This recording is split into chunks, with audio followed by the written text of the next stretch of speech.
Emotional intelligence की series में component में पहला कंपोनेंट आया था सेल्फ अवेयरनेस। आज की वीडियो में हम बात करेंगे सेल्फ अवेयरनेस को किस तरह से बढ़ा सकते हैं या उस पर काम किया जा सकता है। सेल्फ अवेयरनेस क्या था कि अपने इमोशंस को समझना, अच्छी तरह से पहचानना और उनको एनालाइज करके तब बिहेव करना और सिचुएशन के साथ डील करने की कोशिश करना। लेकिन ये सेल्फ अवेयरनेस मतलब अपने इमोशंस को किस तरह से समझा जा सकता है, इसके लिए सबसे पहले व्यक्ति को आपको ज़रूरी है कि आप ये समझें कि पूरे दिन के जितने भी पूरे दिन में आपने काम किए हैं उन सबको एनालाइज करें कि आज पूरे दिन में मैंने क्या क्या काम किया, कितनी बार मैंने किस तरह के इमोशंस को फील किया, उसका एक चार्ट बनाइए। किस टाइम आप डरे, किस टाइम आपको गुस्सा आया, किस टाइम आपने खुशी महसूस की। अब मान लीजिए किसी टाइम में आप डर गए हैं या आपको गुस्सा आ गया है, तो एक बार यहाँ पर ये जानने का प्रयास करना होगा कि जो आपको डर लगा या आपको गुस्सा आया, क्या उसका एक वास्तविक कारण था, और अगर वो वास्तविक कारण था तो क्या इतना गुस्सा होना या इतना उस चीज़ के प्रति डरना ज़रूरी था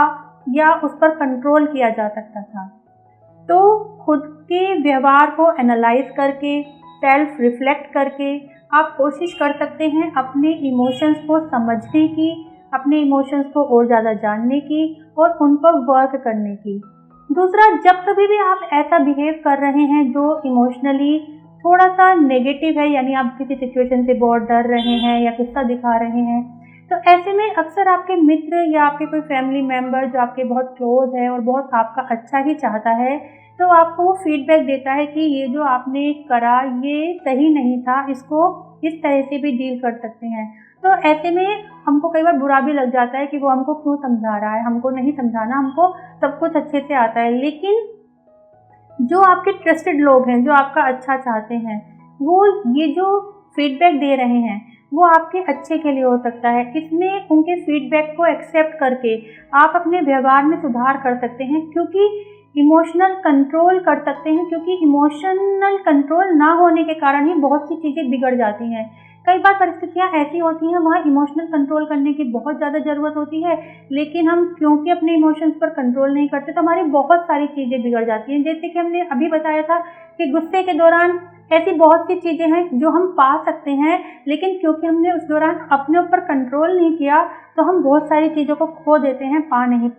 पाते। तो इसलिए जब भी कोई आपका निकटवर्ती जो आपके बहुत अच्छा चाहता है और आपको कोई फीडबैक दे आपके व्यवहार से रिलेटेड, तो उस फीडबैक पे ध्यान कीजिए और ये कोशिश कीजिए कि जो इसने बातें बताई हैं वो कहाँ तक सही हैं, मैं उन पे कहाँ तक वर्क कर सकता हूँ और किस तरह से उन पे वर्क कर सकता हूँ। एक बात और ध्यान रखने की बहुत ज़रूरी है कि हम अक्सर हर परिस्थिति को हाँ कहते चले जाते हैं, ना कहना हमने सीखा नहीं होता, तो उसके कारण भी प्रॉब्लम क्रिएट होने लगती हैं, क्योंकि हर परिस्थिति, हर चीज़ को हाँ कहने से एक अजीब सी फ्रस्ट्रेशन, इरिटेशन हमको मन ही मन क्रिएट होने लगती है, हम सामने दिखाते नहीं हैं और उसके कारण वो जो इमोशन है, दुखी होना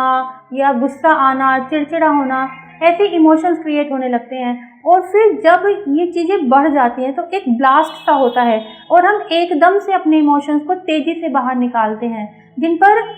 ज़रूरी नहीं होता इतना तेज़ी से बाहर निकालना। अगर हम शुरू से ही उस चीज़ पर ध्यान देते चले जाएं, कुछ सिचुएशन जिनको ना कहा जा सकता है या कुछ काम जिनको आपके अलावा कोई दूसरा व्यक्ति भी कर सकता है, अगर आप वहाँ पर थोड़ा सा संभल कर व्यवहार करें तो आपके अंदर ये जो इकट्ठा हो रहा है इमोशनल, एक तरह से जो इमोशनल ट्रॉमा सा इकट्ठा हो रहा है, उस पर कंट्रोल लग जाएगा और आप जो व्यवहार है उसको सही तरीके से कर पाएंगे। तो इसीलिए पूरे इमोशनल सिचुएशन को कंट्रोल करने के लिए सबसे पहले आपको अपनी ही